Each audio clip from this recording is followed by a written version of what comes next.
There are a bunch of old sayings about manners. We'll look at some of them in this series, but one of them, and if you've seen any of the action series movies, the Kingman, the King's Man movies, they say this one a couple times. It's manners maketh the man, or manners make the man.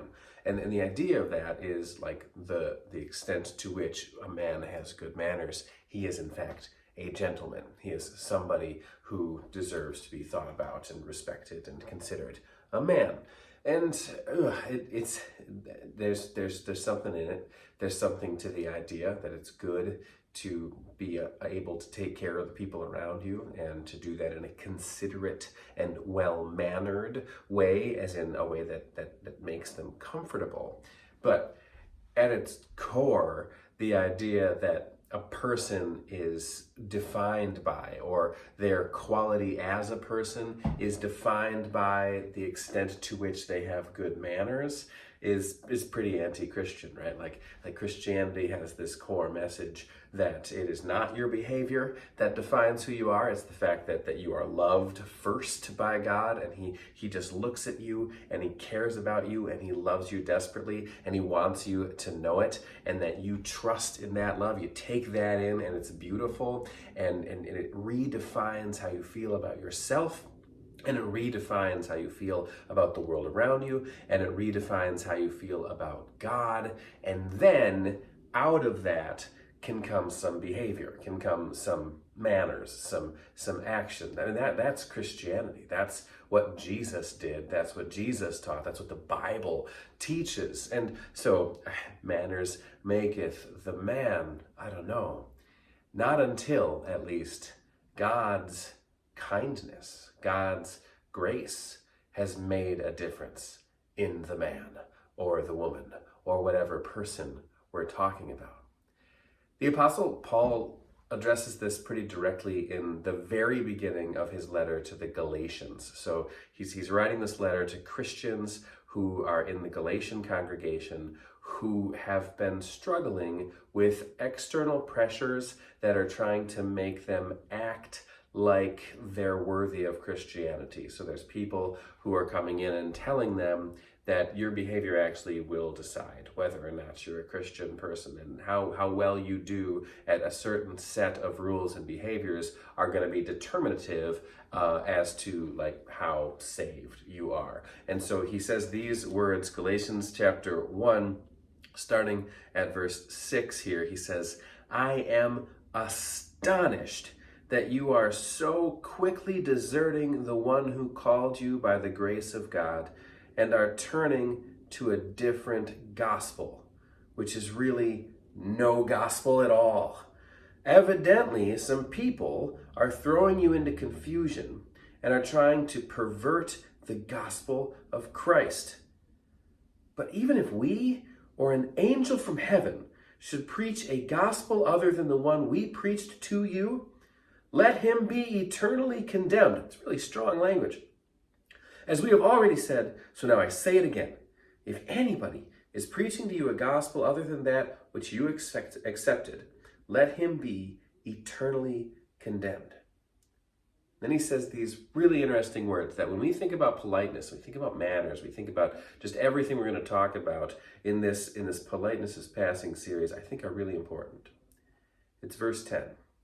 Paul asks the questions, "Am I now trying to win the approval of men or of God? Or am I trying to please men? If I were still trying to please men, I would not be a servant of Christ."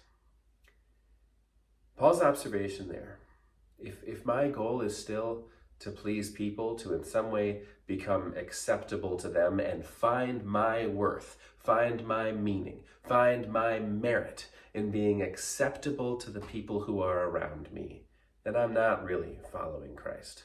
I am following people. I'm following their opinions, I'm following their expectations, and I'm saying that that is what gives me worth and value, not what Christ has done for me, dying on the cross, taking away my sin, living a life in my place, and showing me what it looks like to follow after God. If I'm not living for him, from him, if he is not the source of the choices that I am making, then yeah, I'm not following him.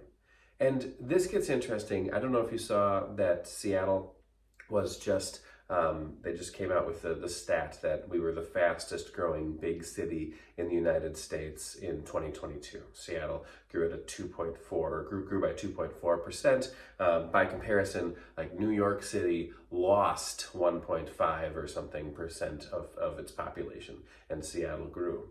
And as we think about moving to Seattle, I mean, a lot of people have moved to Seattle. It's pretty common to meet someone here who has moved here and has had to figure out, like, what's it look like to be a Seattleite and do the Seattle thing.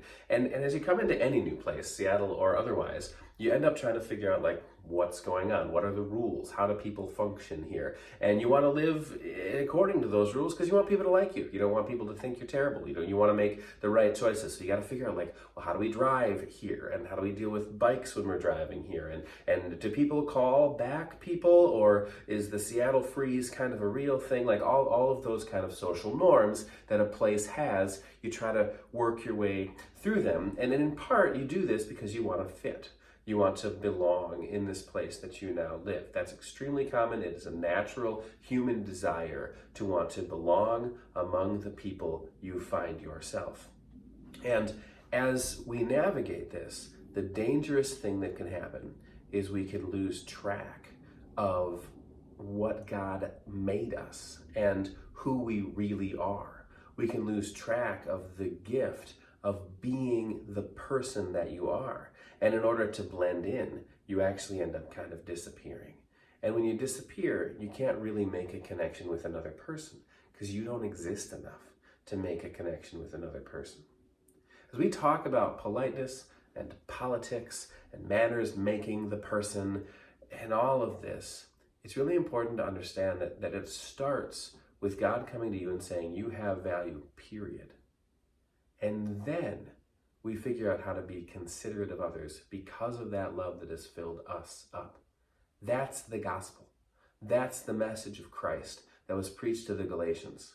And we don't want to let go of that. Even in our pursuit to fit, even in our pursuit to meet people and be kind to people and all of that, we don't want to lose this gospel. So if we are going to be well-mannered in any way, if we are going to be polite in any way, it must be because of and subject to the gift of the gospel of Jesus and his incredible earth-changing love for us.